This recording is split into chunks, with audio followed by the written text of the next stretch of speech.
Hello বন্ধুরা, way back to my channel. বন্ধুরা, আশা করি সবাই ভালো আছো, তোমাদের কবুতরও সুস্থ আছে। তাই আমি একটা নতুন স্টিপ নিয়ে এসেছি, আপনাদেরকে কিছু শেখানোর তরে ভিডিওটা নিয়ে এসেছি। তো বাড়িতে কবুতরের যে বাচ্চা হয়, বাচ্চার মা বাবা যে মারা যায়, সেই বাচ্চা কিভাবে ট্রিটমেন্ট করবে আপনাদেরকে জানাচ্ছি। বাচ্চাকে প্রথমে 1 ফোঁটা লিভারের ওষুধ খালি পেটে খাইয়ে দিবে। তার কিছুক্ষণ পরে আপনারা ছোলা খাওয়াবেন। ছোলা খাওয়ানোর পরে কিছুক্ষণ পরে মেরুকুইন খাওয়াবেন, হজমের ওষুধ। তাহলে এই ট্রিটমেন্টটা করলে কবুতরের বাচ্চা ভালো থাকবে, সুস্থ থাকবে, কবুতরের বাচ্চা তাড়াতাড়ি বড় হবে। তো আপনারা বিস্কুট বা ছোলা যে খাবান, ওইতে বাচ্চা বড় হয় না, ওইতে পেট খারাপ হয়, পাখি সুস্থও থাকেনি, ভালো থাকেনি। তো আমরা যদি পারেন কবুতরকে ছোলা খাওয়াবে, প্লাস ছোট্ট যদি বাচ্চা থাকে ওই ছোলার দানা শিলে বা মিক্সচার মেশিনে বেটে নেবে হালকা করে, ওটাকে দুধ করে খাওয়াইলে ছোলা বাচ্চা তাড়াতাড়ি বড় হয়। আর একটু বাচ্চা এরকম বড় হয়ে গেলে ছোলা ছাল সমেত খাওয়ালে কোনো অসুবিধা হবে না। এবার যদি পারো রাত্রে 1 ফোঁটা জিনকোভিট ওষুধ খাওয়াতে পারো, ভিটামিন।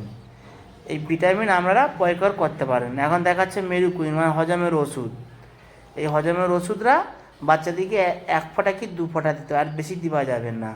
যেহেতু এদের মা বাবা নাই, হাত ফিটিং হচ্ছে, হজম করতে পারবে না, তার জন্যই এই টিপসটা আপনাদিকে বলা হচ্ছে। এরকম টিপস করলে আপনাদের কবুতরের বাচ্চা ভালো থাকবে, সুস্থ থাকবে। প্লাস এদিকে 8 ঘন্টা ধরে কবুতর বাচ্চাকে রোদে ফেলে রেখে দিবে, তাহলে সুস্থ থাকবে কবুতরের বাচ্চা। আপনারা এরকম টিপস করুন।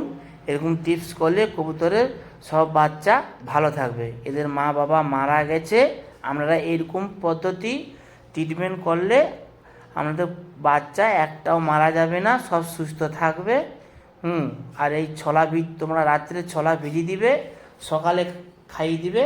আবার সকালে ছোলা যে ভিজিয়ে দিবে, সেখানে আবার তুমি সন্ধ্যাবেলা খাওয়াবে। এরকম পদ্ধতি আপনি যদি করেন, কবুতরের বাচ্চা ভালো থাকবে, আর পায়খানাও দেখবে শক্ত শুকনো পায়খানা, কোনো অসুবিধা হবে না।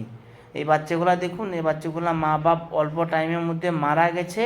তাই ছোটোবেলায় আমি তো একটা ভিডিও করতে পারিনি, ভিডিওটা আমাদের বানিয়েছে বৌদি। আর ছোট্ট ছিল, ওনাদিকে ছোলা বেটে ওনাদিকে খাওয়ানো হয়েছে ছাল ছাড়িয়ে, এত বড় হয়েছে।